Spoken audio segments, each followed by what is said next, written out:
আল্লাহ তাআলা ইতিকাফ পালনকারীদের জন্য স্পেশাল 5টা পুরস্কার দান করবেন। 1 নম্বর 3 খন্দক পরিমাণ আল্লাহ তাআলা দূরে সরে দেবে জাহান্নামকে ওই ব্যক্তি থেকে। আর 2 নম্বর পুরস্কার হলো আল্লাহ তাআলা 2টা কবুল হজ এবং উমরার সওয়াব দান করবেন। আর 3 নম্বর পুরস্কার হলো এই পৃথিবীর মধ্যে সর্বশ্রেষ্ঠ রাত হলো লাইলাতুল কদর।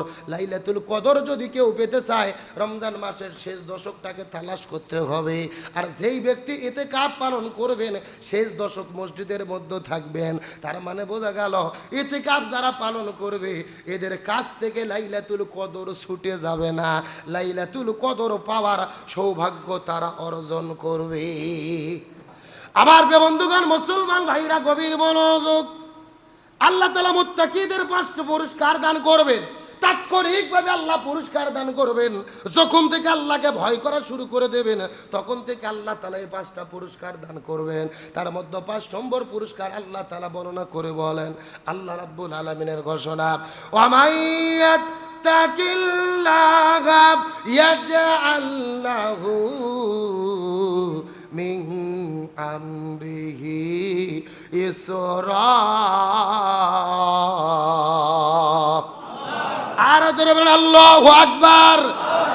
আল্লাহ তাআলা বলেন সূরা তালাক 28 নম্বর পারার 17 নম্বর পৃষ্ঠার 12 নম্বর লাইন 4 নম্বর আয়াতে কারিমা আল্লাহ রাব্বুল আলামিন বলেন, আল্লাহর ভয়ে যারা জীবন যাপন করবে এই দুনিয়ার ভেতরে কোরআন সুন্নাহর বিধান যারা মেনে চলবে, আল্লাহ ছাড়া দুনিয়ার কারো কাছে মাথা নত করবে না, এই মানুষগুলো যত বিপদের মধ্যে পড়ুক, যতই টেনশনের মধ্যে পড়ুক, যতই সমস্যার মধ্যে পড়ুক না কেন, আল্লাহর ভয় কলিজার মধ্যে নিয়ে এই দুনিয়ার মধ্যে যারা জীবন যাপন করবেন আল্লাহ তাদেরকে সমস্ত বিপদ থেকে হেফাজত করবে। আল্লাহর ভয় যাদের কলিজার মধ্যে থাকবে সমস্ত বিপদ থেকে কে হেফাজত করবে? আরো জোরে বলেন। সুতরাং ব্যক্তি, পরিবার, সমাজ, রাষ্ট্র, রান্নাঘর থেকে শুরু করে সংসদ পর্যন্ত সমস্ত বিপদ থেকে যদি রক্ষা পেতে চাই কাকে ভয় করতে হবে? দুনিয়ার কোনো নেতা নেত্রীকে নয়, র্যাব, পুলিশ, বিজিবিকে নয়, উপদেষ্টাদেরকে নয়, প্রশাসনকে নয়, ইমানদার মুসলমান হিসেবে একমাত্র ভয় করব কাকে? সুতরাং আল্লাহকে যদি ভয় করি আল্লাহ স্পেশাল 10টা পুরস্কার পৃথিবীতে দেবেন। তার মধ্যে 5টা পুরস্কার তাৎক্ষণিক আল্লাহ দিয়ে দেবেন। 1 নম্বর পুরস্কার, আল্লাহকে যারা ভয় করবে আসমান জমিনের রহমতের বরকতের দরজা আল্লাহ খুলে দেবেন। 2 নম্বর পুরস্কার, আল্লাহকে যারা ভয় করবেন আল্লাহ সত্য মিথ্যার মধ্যে পার্থক্য করার যোগ্যতা দেবেন। 3 নম্বর মুত্তাকিদের পুরস্কার, আল্লাহকে যারা ভয় করবে মুত্তাকিদের সঙ্গে আল্লাহ নিজে থাকবেন। 4 নম্বর পুরস্কার, আল্লাহকে যারা ভয় করবে আল্লাহর কাছে সবচাইতে বেশি সম্মানিত হবে। আর 5 নম্বর পুরস্কার, আল্লাহকে যারা ভয় করবে সমস্ত বিপদ থেকে মুত্তাকিদেরকে হেফাজত করবে কে? আল্লাহ। আরো জোরে বলেন। তাই আসুন রমজান মাসে আমরা শিক্ষা গ্রহণ করি, একমাত্র আল্লাহর ভয় কলিজার মধ্যে জীবন যাপন করব, এই দুনিয়ার কোন শক্তির কাছে মাথা নত করব। আপনাদের পরিষ্কার করে বলতে চাই, প্রতি বছর আমাদের বলতে হয় এই রমজান মাসের একটা গুরুত্বপূর্ণ ইবাদতের নাম হলেন ইতিকাফ। কি বলেছি? ইতিকাফ মানে হলো নিজেকে আবদ্ধ করে ফেলা, আটকে ফেলা, নিজেকে আবদ্ধ করে রাখা।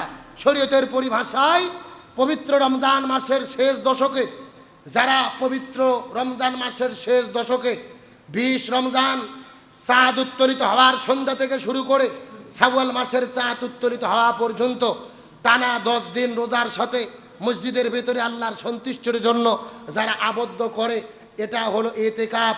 ইতিকাফ এমন একটা ইবাদত রাসূল সারা জীবনে কোনো বছর ইতিকাফকে ছেড়ে দেয়নি।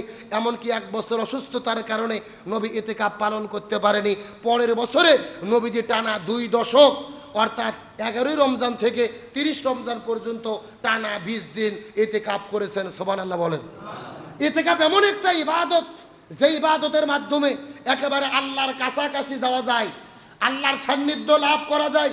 ইতিকাফ এমন একটা ইবাদত যে ইবাদতের মাধ্যমে আল্লাহর এত নিকটবর্তী হওয়া যায়, অন্য ইবাদতের মাধ্যমে এত নিকটবর্তী হওয়া যায় না। যে ইবাদত রাসূল সারা জীবনে একবারও ছাড়লেন না, ওই সুন্নাতটা আমাদের পালন করার দরকার আছে না নাই?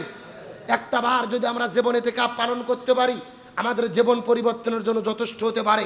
কিন্তু আমাদের এত ব্যস্ততা, এত সমস্যা, এত কাজ, 60 বছর আল্লাহ জিন্দেগি দান করলেন, মাত্র 10টা দিন আল্লাহকে দিয়ে আমরা মসজিদে থাকতে পারলাম না, ইতিকাফ করতে পারলাম না।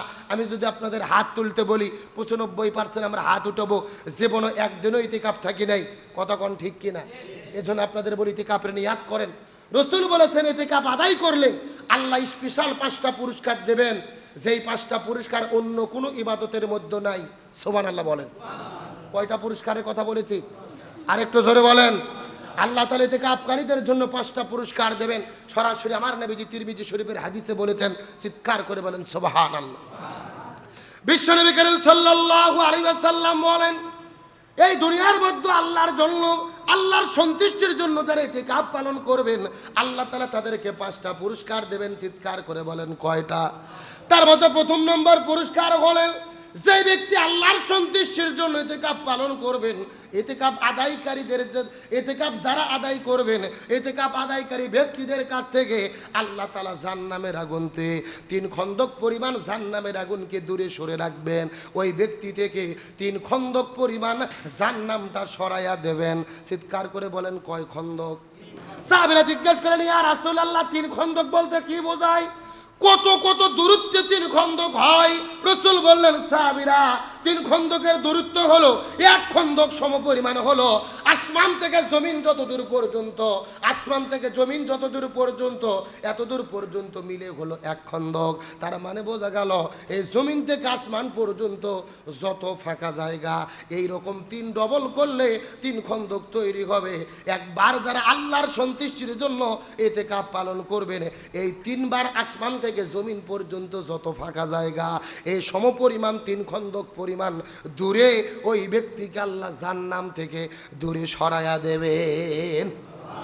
এখন আসমান থেকে জমিন, জাহান্নাম থেকে দূরে থাকা, হাদিসের ব্যাখ্যায় মুহাদ্দিস বলেছেন, এর দ্বারা রাসূল বুঝাইছে যারা আল্লাহর সন্তুষ্টির জন্য ইতিকাফ আদায় করবে, মূলত আল্লাহ তাদেরকে জাহান্নাম থেকে হেফাজত করবে। তারা জাহান্নামে যাবে না, তারা জান্নাতি হবে। সুবহানাল্লাহ বলেন। এটা হলো 1 নম্বর পুরস্কার। 2 নম্বর পুরস্কার সম্পর্কে আল্লাহ রাব্বুল আলামিন বলেন, আল্লাহর সন্তুষ্টির জন্য ইতিকাফ যারা পালন করবেন, আল্লাহদের আমলনামার ভেতরে, আল্লাহ ইতিকাফ আদায়কারী মানুষদের আমলনামার ভেতরে 2টা কবুল হজ এবং 2টা কবুল উমরার সওয়াব আল্লাহ তাআলা দান করবেন।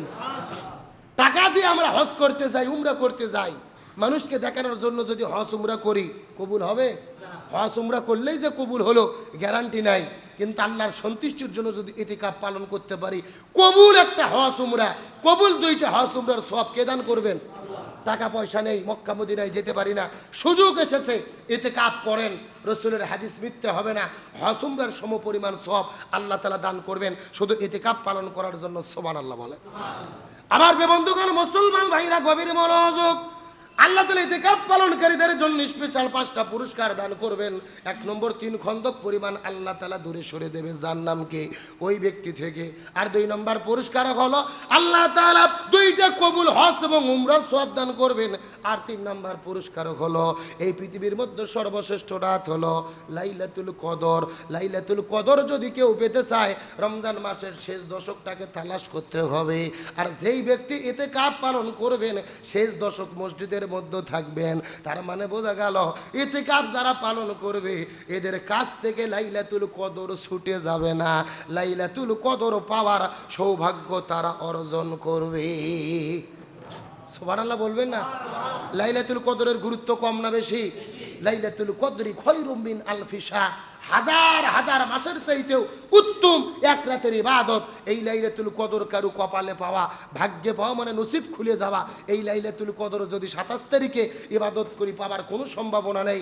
রাসূল বলেছেন, আমি 1 বছর রমজানের 1ম দশক অন্বেষণ করলাম, ইতিকাফ করলাম, লাইলাতুল কদর খুঁজে পেলাম না। পরের বছর মাঝের দশক ইতিকাফ করলাম, লাইলাতুল কদর খুঁজে পেলাম না। আমি সর্বশেষ রমজানের শেষ দশক অর্থাৎ শেষ 10 দিন ইতিকাফ করলাম, আমি লাইলাতুল কদর খুঁজে পেলাম। লাইলাতুল কদর যা যা সেন্টম রয়েছে, যা যা আপনার যা যা নিদর্শন রয়েছে, সবগুলো আমি পেয়েছি। তার মানে রাসূল বুঝাইতে চাইলেন রমজানের শেষ দশকে লাইলাতুল কদর আছে, যারা ইতিকাফ পালন করবে এই ওসিলাই আল্লাহ তাদের নসিবে লাইলাতুল কদর জুটাইয়া দেবে। বলেন সুবহানাল্লাহ। তাহলে লাইলাতুল কদর পাওয়ার একটা অন্যতম মাধ্যম কি আদায় করা? ইতিকাফ করা। জোরে বলেন কি করা? তাহলে এটা 3 নম্বর পুরস্কার। 4 নম্বর পুরস্কার, ইতিকাফ যারা করবেন এই ব্যক্তিদের তওবা আল্লাহ তাআলা কবুল করবেন এবং তওবা কবুল করে তাদেরকে জান্নাতের মেহমান বানায়া দেবে। সুবহানাল্লাহ বলবেন না? আপনি 10 দিন ইতিকাফ আদায় করবেন, আল্লাহর কাছে তওবা করবেন, আল্লাহর কাছে দোয়া করবেন, আল্লাহ আপনার দোয়া কবুল করবে, তওবা ইস্তেগফার কবুল করবে, আপনার জীবনের গুনাহকে মাফ করে দেবে। তার কারণ ইতিকাফ করা মানে নিজেকে আল্লাহর জন্য উৎসর্গ করে দেওয়া, নিজেকে আল্লাহর জন্য হয়ে যাওয়া। স্ত্রী, সন্তান, পরিবার, ব্যবসা বাণিজ্য, চাকরি সব কিছু ছেড়ে একজন ব্যক্তি যখন শুধু আল্লাহর জন্য মসজিদে চলে আসে, ওই ব্যক্তি আর আল্লাহর মধ্যে কোনো তফাৎ থাকে না। রাসূল বলেন ইতিকাফে যারা থাকে তারা আল্লাহর জিম্মায় থাকে, আল্লাহর নিরাপত্তায় থাকে। চিৎকার করে বলেন সুবহানাল্লাহ। অতই গুরুত্বপূর্ণ ইবাদত আমাদের ছাড়া যাবে না। জীবনে একবার হলেও যারা আদায় করিনি অন্তত শপথ নেন আদায় করতে হবে। আর 5 নম্বর পুরস্কার হলো যেই ব্যক্তিগুলো ইতিকাফ আদায় করবে, ওই মসজিদের যত মুসল্লি আশেপাশের গ্রামের ভেতরে আছে, মহল্লার মধ্যে যত মানুষ আছে, প্রত্যেকটা মানুষ যত ইবাদত করবে, দান সদকা করবে, ভালো কাজ করবে, ওই প্রত্যেকটা মুসল্লির ভালো কাজের একটা সওয়াব যারা ইতিকাফ করবে তাদের আমুলনামার ভেতরে পৌঁছায়া দেওয়া হবে। সুবহানাল্লাহ বলবেন না? সাপোজ আপনারা মনে করেন আপনাদের এই মসজিদে 5 জন ব্যক্তি ইতিকাফ থাকলো, অথচ এই মসজিদে জুমার নামাজ পড়েন অন্তত 500 জন মুসল্লি। এই যে 495 জন মুসল্লি আপনাদের গ্রামের ভেতরে, পাড়ার ভেতরে যত ভালো কাজ করবে, যত আমুল করবে, ওই 495 জনের ভালো কাজের, ভালো আমুলের একটা সওয়াবের অংশ যেই 5 জন ইতিকাফ করবে তাদের আমুল নামার মধ্যে দেওয়া হবে। সুবহানাল্লাহ বলবেন না? তার কারণ হলো এই 5 জন তো মসজিদে, এরা বাইরে যেতে পারতেছে না, অন্যান্য ভালো কাজও করতে পারতেছে না, সুতরাং বাইরে যারা করবে তাদের সওয়াব এরা পাবে। আর এই 5 জন ইতিকাফ থাকার কারণে পুরো গ্রামের ওপরে এই ইতিকাফ থাকার বিধানটা কার্যকর হয়ে যাবে। অর্থাৎ পুরো গ্রামের পক্ষ থেকে 2-3 জন 5 জন ইতিকাফ থাকলেই সবার পক্ষ থেকে আদায় হয়ে যাবে। সুবহানাল্লাহ বলেন। এই জন্য আমি আপনাদেরকে অনুরোধ করে বলি, ইতিকাফ আদায় করলে স্পেশাল পুরস্কার কয়টা বলেছি? আরো জোরে বলেন। 1 নম্বর 3 খন্দক পরিমাণ জায়গা জাহান্নাম থেকে আল্লাহ তাকে দূরে সরে দেবে, মানে জাহান্নাম থেকে হেফাজত করবে। ইতিকাফকারীদের জন্য 2 নম্বর পুরস্কার, আল্লাহ 2টা কবুল হজ এবং উমরার সওয়াব দান করবেন। ইতিকাফকারীদের জন্য 3 নম্বর পুরস্কার, আল্লাহ লাইলাতুল কদর তাদের কপালে জুটাই দেবেন। 4 নম্বর পুরস্কার, আল্লাহ ইতিকাফকারীদের তওবা ইস্তেগফার কবুল করে জীবনের গুনাহ মাফ করে দিয়ে দোয়া কবুল করবেন। 5 নম্বর পুরস্কার, গ্রামের সমস্ত মুসল্লিদের ভালো কাজের সওয়াবের অংশ এই ইতিকাফকারীদের আমুল নামার মধ্যে দিয়ে দেবেন। সুতরাং এই ইতিকাফ আমুলটা জীবনে একবার হলেও করার দরকার আছে না নাই? আরো জোরে বলেন। আসলে ইবাদত জোর করে করানোর জিনিস না। প্রত্যেক বছর এই ওয়াজটা আমি আপনাদের মধ্যে করি, তারপরে দেখা যায় 2-3 জন ইতিকাফ থাকে, ওই প্রতি বছর যারা থাকে তারাই থাকে, বাকিদের খবর নাই। কথা কন না কেন? এই জন্য আমি বলতে চাই প্রত্যেকে নিজের থেকে নিয়াত করেন। সেক্রেটারি রাজু ভাই বলতেছেন যে লোক খুঁজে পাওয়া যাচ্ছে না। এটা ইবাদত একটা জিনিস, এটা করার জন্য লোক খুঁজে পাওয়া যায় না। আজকে যদি বলা হয় যে কক্সবাজার যাবো এক সপ্তাহের জন্য, যাবার লোকের অভাব নাই। কথা কর না গা? ব্যবসা বন্ধ, চাকরি বন্ধ, সব কিছু বন্ধ, বউ চলতে দৌড় মারতেছে কক্সবাজার, ভ্রমণে যাচ্ছে, আর সুযোগ পাওয়া যাবে না। তে ভ্রমণে যাওয়ার লোকের অভাব হয় না, মসজিদে 10 দিন সময় দেওয়ার লোকের এত অভাব কেন হয়? তার মানে দুনিয়াকে আমরা যতটা গুরুত্ব দিতে পেরেছি, আখেরাতকে তত গুরুত্ব দিতে পারি না। এই জন্য নিজের থেকে নিয়ত করেন। আমি অন্তত চাচ্ছি, যেহেতু 3 পাড়ার মুসল্লি নামাজ পড়েন, অন্তত 10 জন ব্যক্তি যেন ইতিকাফ থাকে। 2-3 জন থাকলে তাদের নিজেদের কাছেও ভালো লাগে না, দেখতেও খারাপ দেখায় বড় মসজিদ। 8-10 জন লোক অন্তত নিয়ত করেন। যারা যুবক আছেন এখনো বিয়ে করেননি, বিয়ে করার পরে বউসল বাজারঘাট টেনশন বেশি, যুবক বয়সের ইবাদত আল্লাহর কাছে কবুল বেশি হয়। একটু সবাই নিয়াত করেন, অন্তত 8-10 জন ব্যক্তির জন্য ইতিকাফ আজকে থেকেই মনে থাকতে হবে। আজকে রাত থেকেই আপনার দুটো নিয়ত করে থাকার জন্য চিন্তা ভাবনা করেন। শয়তান কুমন্ত্রণা দিলে পারবেন না। নিয়াত ছড়ি করেন, আল্লাহ তাআলা যেন কবুল করে। আল্লাহ তাআলা আমাদের জীবনে একটা বার করে হলেও ইতিকাফ আদায় করার তৌফিক দিক, বলেন আমিন।